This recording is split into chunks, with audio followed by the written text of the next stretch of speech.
결혼하려는 부정적 이유. 결혼하려는 부정적 이유. 지나친 열애. 결혼은 남녀 간 사랑의 아름다운 종착역이다. 서로 사랑하면서도 집안 문제나 여러 가지 사정으로 결혼하지 못하는 경우가 적지 않은 것을 생각해보면 결혼에 이르렀다는 그 자체가 사랑의 멋진 완성임에 틀림없다.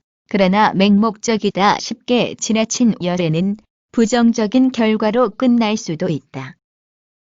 지나친 열애는 결혼을 앞당기는 촉매제로 작용하는데 큰 이유가 항상 같이 있고 싶기 때문이다. 그러나 사귄 후 너무 빨리 결혼하지 않는 것이 항상은 아니지만 보통 추천된다. 모든 사랑은 얼마간 눈먼 행위일 수밖에 없지만 지나친 열애는 눈을 완전히 멀게 함으로써 다음과 같은 결과를 초래할 수 있다. 상대의 진정한 본질을 미처 파악하지 못하여 결혼 후 급격한 실망으로 돌아설 수 있다. 지나친 열애는 대개 무절제한 성욕과 혼동될 수 있다. 육체적 쾌락을 애정으로 착각하여 결혼한 사람은 결혼식장에 들어서는 순간 시들해질 수 있다. 상대의 내면 품성이나 가치관을 도외시하였을 경우 결혼 후의 일상생활에서 뒤늦게 대립과 충돌이 생길 수 있다. 열애의 감정 자체에 너무 몰두했다면 필연적으로 결혼은 무덤이 된다. 일상이란 건 지루하고 구차한 일들이 생기는 공간이다. 연애의 매혹이 일상의 안정감으로 적절하게 변화하지 못하면 아주 밋밋한 결혼 생활이 된다.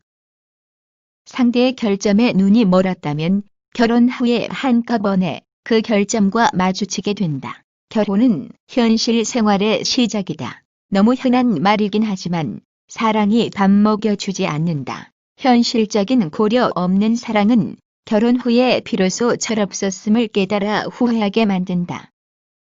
주위 상황이나 외로움에서도 부모가 지나치게 권위적이라거나 집안 환경이 마음을 붙일 수 없게 만들어 도피로써 결혼할 수가 있다. 이런 경우 정신적으로나 물질적으로나 충분한 결혼 준비가 안 돼 있는 경우가 많다.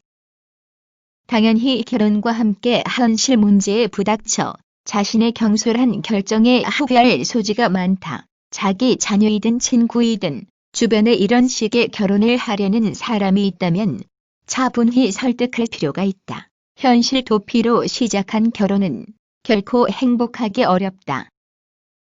외로움만으로 결혼했다면 결혼 후에도 그 외로움은 채워지지 않기가 쉽다.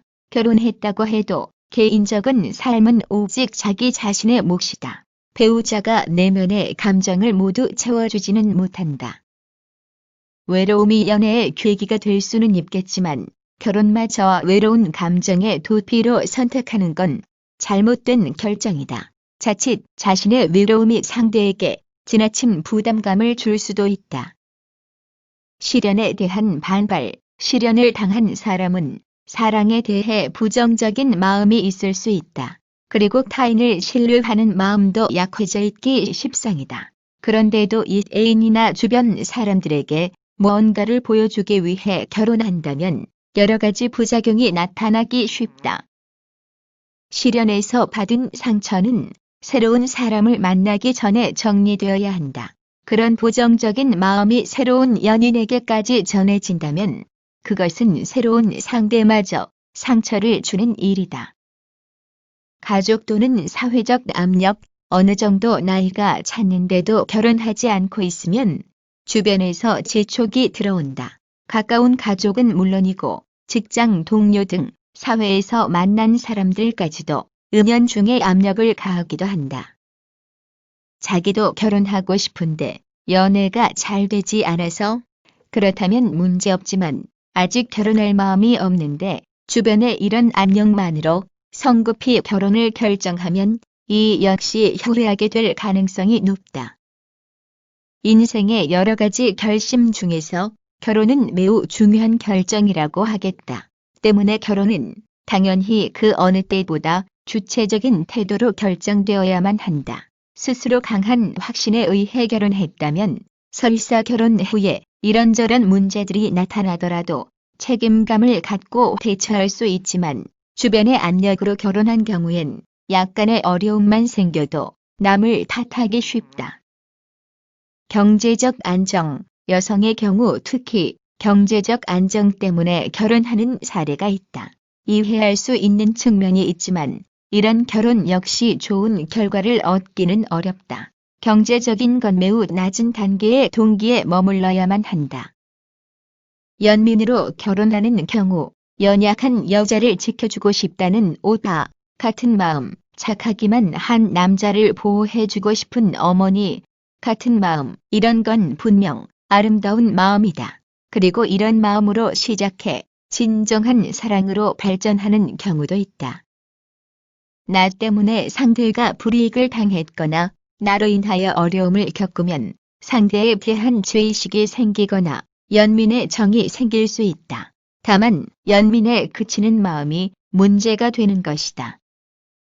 그런데 연민과 사랑의 경계는 어디쯤일까? 이것은 아마도 상대가 나에게 얼마나 소중한 사람으로 느껴지는가 하는 점에 있을 것이다. 무조건 베풀고 싶은 마음만이 아니라 상대의 존재 자체가 나에게도 위안이 되고 기쁨이 되어야 한다. 이런 마음이 없는 연민만으로는 오래 지속될 사랑이 되기 어렵다. 잘생긴 사람과의 삶, 외모가 결혼 배우자의 선택에 아무런 가치도 없다. 하기는 어렵지만 너무 큰 가치를 두어서는 곤란하다. 물론 처음 만날 때는 당연히 외모가 중요시 된다. 그러나 결혼 상대를 선택할 때에도 여전히 외모가 절대적 조건으로 돼 있는 사람이라면 자신의 가치관부터 다시 생각해 보는 게 좋을 것 같다. 외모 외에 다른 중요한 것들이 많을 것이다. 결혼한 부부가 매일 만나는 건 어떤 성격을 가진 사람이지 어떤 외모를 가진 사람은 별로 아니다. 혼전 임신, 예전에는 혼전에 임신하게 되면 당연히 결혼을 해야 된다고 믿었다. 상대를 책임져야 한다는 생각 때문이다. 책임감은 물론 중요하다. 그러나 결혼이란 책임감만으로 해서는 안 될 일이다. 서로 사랑하는 마음이 없어졌는데 의무감만으로 결혼한다면 그 부부 관계가 좋아지기는 쉽지 않다. 사랑하지도 않으면서 혼전 관계로 임신하게 되는 일을 피해야 되겠지만 일단 혼전 임신이 있고 나면 그때는 더욱 신중히 결혼에 대해 따져보아야 할 것이다. 혼전 임신은 결혼의 절대 조건이라 하기는 어렵다.